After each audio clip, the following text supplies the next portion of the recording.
You're listening to Cosplay Bites, the podcast that takes a closer look at the world of cosplay, conventions, and all the nerdy bits and bytes. Brought to you by the Lightning Palace and proudly sponsored by Anchor. Join me as I discuss a variety of topics and conventions alongside the joy of bringing your favorite characters to life. Alright, let's get this thing started. Hey guys, what's going on? Blue Lightning here for another episode of Cosplay Bites, the show all about cosplay, going to conventions, and exploring the whole fandom culture. Just a quick little admin stuff before we get started. If you wanted to look over on my blog for Lightning Palace, the posts are still coming in. I definitely have noticed that there haven't been a lot of cosplays to share as far as like from conventions because of the whole pandemic going on. So, but if you wanted to go over to it right now, you can look at features on cosplayers such as Fudgy Monster's Pharaoh Yami from Yu-Gi-Oh! My game review on Paper Mario, the Origami King.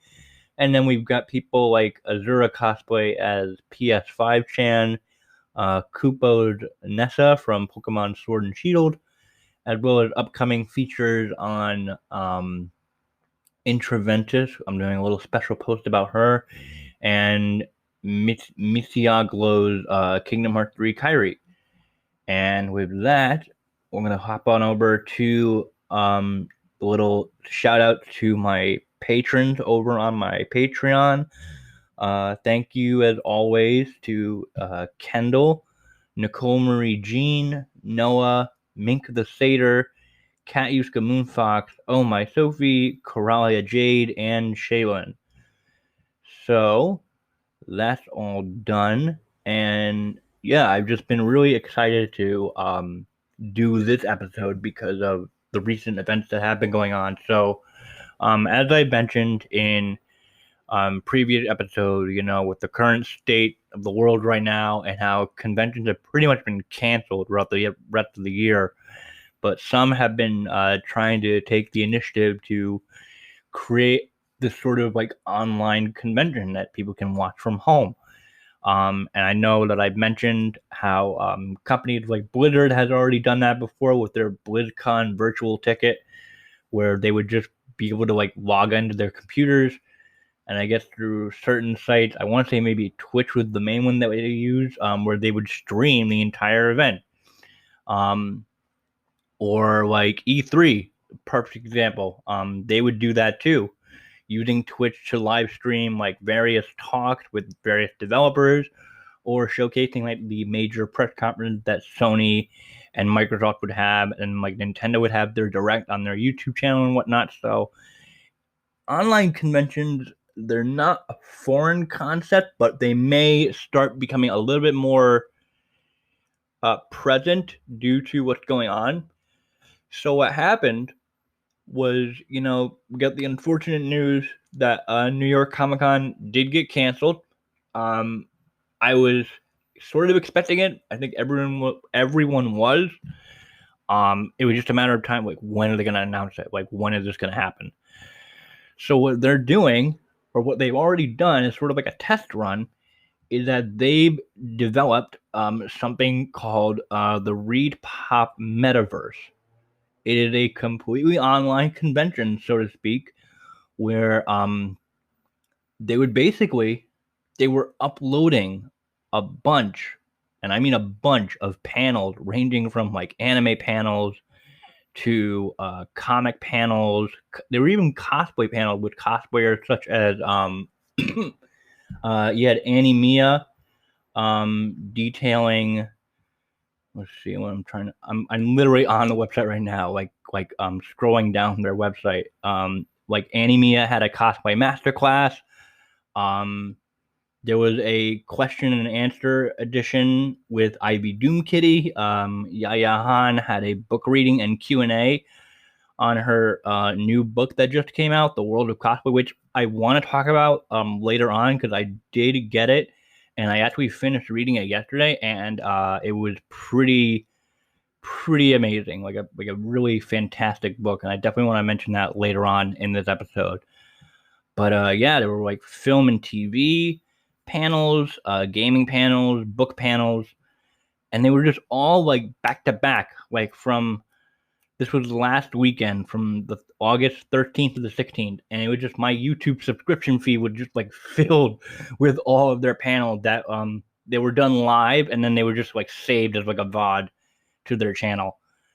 But then not only that, yeah, they had their sort of cosplay guests that held their panels, and then on this website, you could also like go to like an artist alley panel and like an exhibitor panel, and then you could just look up the exhibitor that you wanted to find, and then it would just give you a link straight to their website. So I actually did a little bit of digging to prep for when I go on a giant spending spree during what would have been New Year Comic-Con weekend, like I always do. So I actually have like a couple of prints set up to grab later on in the year. So this whole metaverse thing, it was sort of like a test run because they're actually going to have it again during New York Comic Con. So I'm very excited and like looking forward to it. The website is very easy to follow. You could like hop in a Discord channel server. They have like their own ReedPop merchandise shop. You could. I'm actually looking at this right now. Oh my gosh, no way. You could actually buy a Comic-Con badge for the metaverse. Huh. Interesting. Yeah, you get mugs, your dice, shirts, pins, all that stuff. Various companies would be having special deals, and there weren't, I mean, aside from the cosplay panel that I tuned in to watch, there wasn't really much that interested me, so to speak, but it seemed like to have been a good hit, and I was just very interested in how it was all run. But then came along another online convention that happened yesterday, known as the DC FanDome, and that was something I was very impressed in with the quality of the show and like the quality of like the production level. So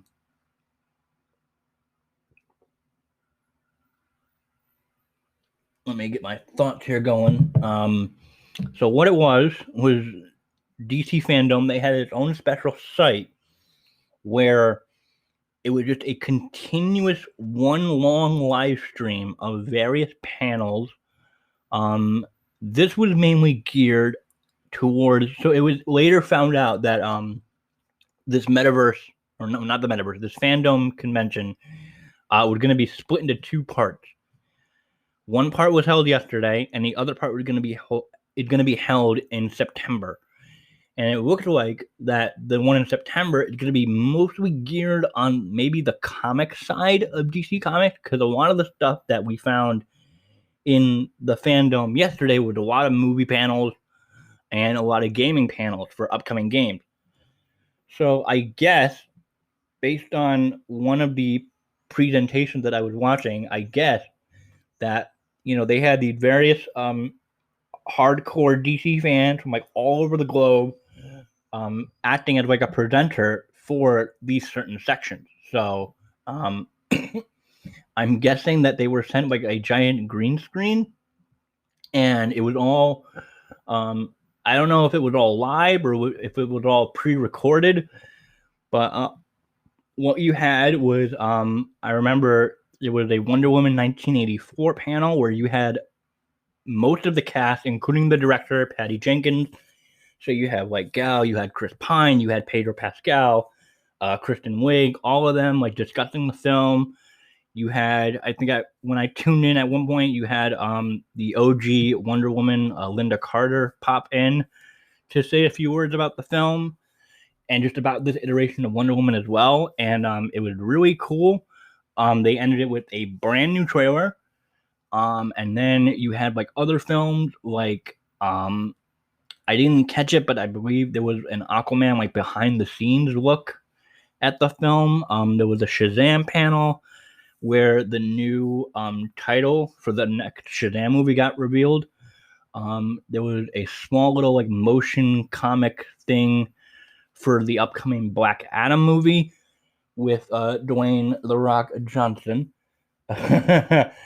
um, it ended as it would, as expected. It ended with the upcoming Batman movie starring Robert Pattinson, directed by Matt Reeves, and that trailer sold me. And I think it's going to be an awesome film, like movie to watch. Like I'm excited to see how the movie is being portrayed, and it would confirm that it got no relation to the current DC like EU like Snyderverse Justice League kind of thing. So it's its own little thing. They talked about the Flash and his upcoming movie where it's being set up to open up the multiverse. In which case, I mean, it was confirmed sort of that like Ben Affleck was going to be returning as Batman after this whole stint where he was like hanging up the cape. But then there was one preview, I guess, concept art image of the Flash in rocking his new costume next to what I then later found out would be Michael Keaton's Batman from way back. And so that's, I mean, if it's going to bust open the door to the multiverse, then I'm here for it. So I'm looking forward to see how that movie played out. Some of these panels were long, like 20-ish minutes. Some of them were like short 10-minute spurts. The gaming panels were ones that I was mostly excited about. So you had two of them. One of them was by WB Games Montreal, and it was teased that it was going to be another Batman game, centered around the Court of Owls storyline from the New 52, which I really enjoyed. The trailer dropped, and it was revealed to be Gotham Knights, which has this whole story centered around, Bruce Wayne is dead from an attack, so he's leaving it to the extended Bat family to pick up the mantle and help protect Gotham. So that includes, you got Batgirl, Tim Drake's Robin, Red Hood, and my boy Nightwing. And you're going to play as all of them. So I am extremely hyped about how this game is going to play out. And then towards the end of the panel, or not the end of the FanDome, you had Rocksteady debut a mostly CGI trailer for their upcoming game, which was again revealed beforehand as a Suicide Squad game titled Suicide Squad Kill the Justice League. So that trailer, it sold me on mainly with the dialogue and the humor between the team members. So you have you got Harley Quinn, Deadshot, Captain Boomerang, and King Shark as the main four for this game. I mean, graphically it looks good. The bummer news is that it's not coming out for another 2 years. So it'll be like it is set to be a next gen title. So I'm going to expect maybe we're going to get news sprinkled in throughout the next couple of years until it's released. Like I'm thinking major conferences like E3 will be like prime spots to show off more of the game. Before I forget, as I was talking about this game, they also had a panel for the upcoming new Suicide Squad movie with directed by James Gunn and his giant cast of actors and people that are going to be in this movie. It was a very funny panel. They didn't show off a trailer, more so they showed off a like behind the scenes like vignette of how filming had been going. I guess one of the main takeaways was that they revealed, aside from the mainstays from the previous film, like returning as their original character, all the other hero or villains, I should say, that are going to be a part of this movie. And I only recognize, oh gosh, one name, two names, because it's a lot of C-list people that I've never even heard of. Like Nathan Fillion's playing someone named TDK. I have no idea who that is. Michael Rooker's playing Savant. No idea who that is. You got James Gunn's brother. He's playing Weasel. I feel like I've heard that before. No idea who that is. the only villain I know in this movie is the Thinker because of his portrayal in a previous season of The Flash. And that's being played by Peter Capaldi, who most people would know as the last iteration of Doctor Who. I think that's a genius casting.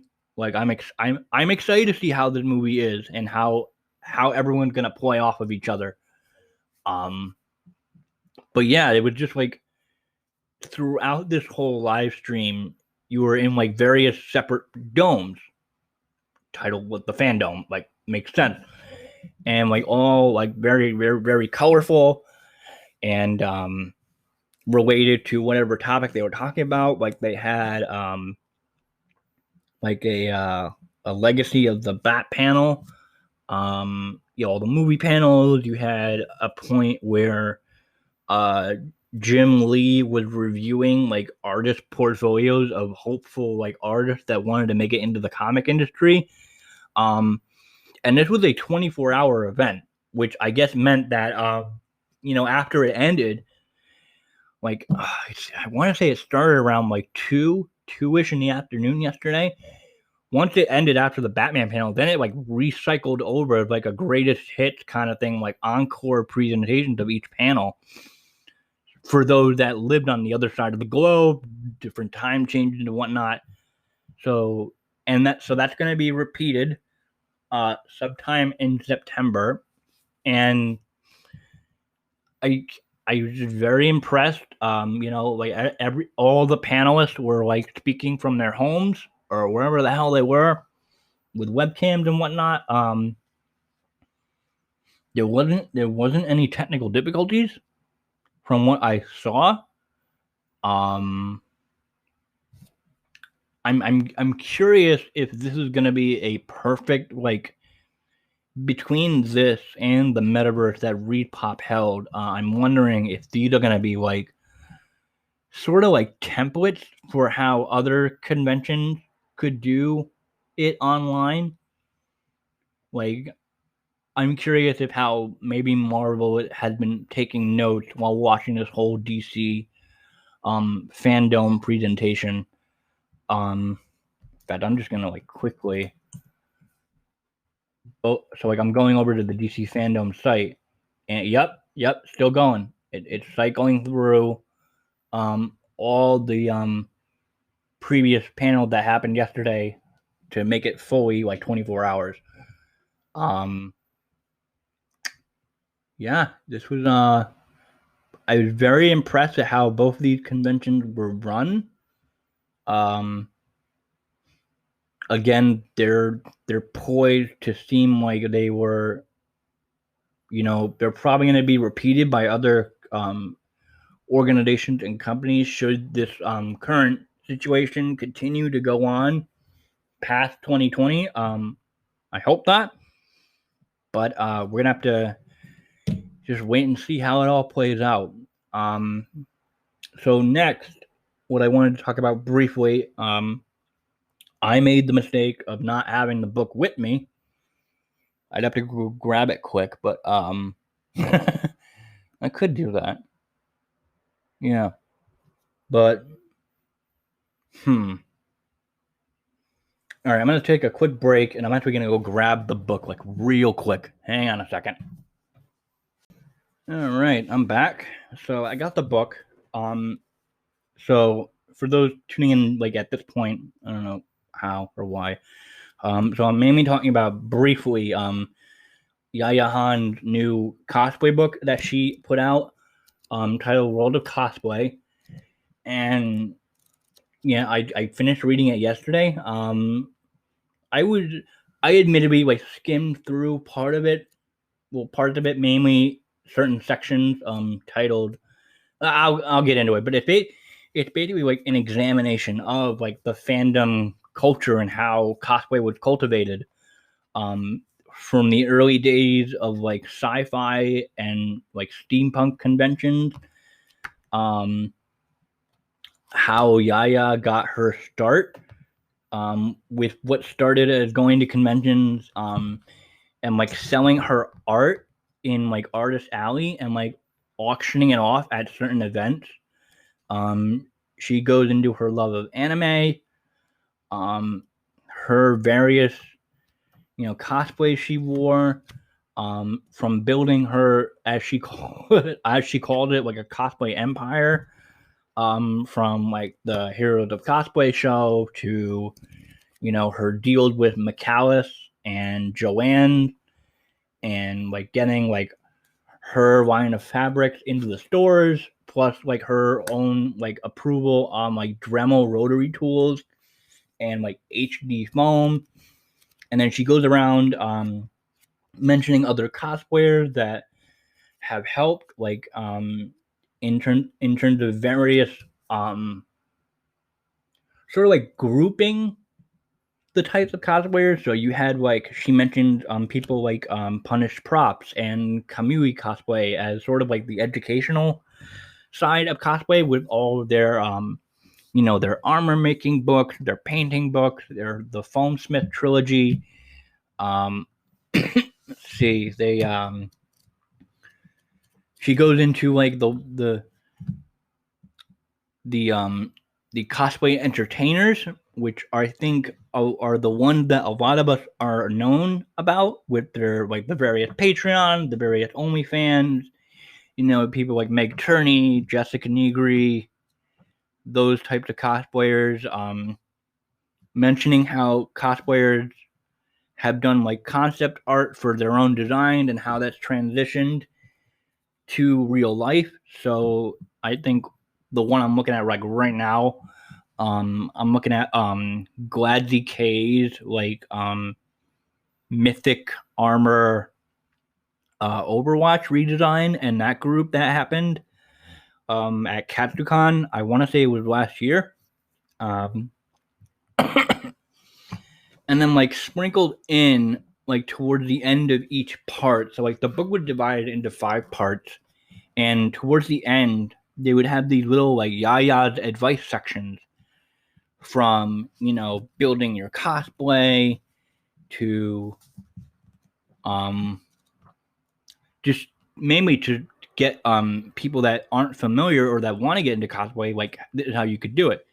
So like there's like a part on sewing, part on foaming, making patterns, and then she goes into like the I guess like the social aspect of cosplay, with how to navigate conventions, how to do photo shoots, um, going on touchy subjects such as racism in cosplay, blackface in cosplay, um, dealing with social media, how to handle negativity, turning it into a positive. And then she goes about like how to become a sort of like quote unquote professional cosplayer, like how to do it as a career slash living, which is essentially what Yaya did.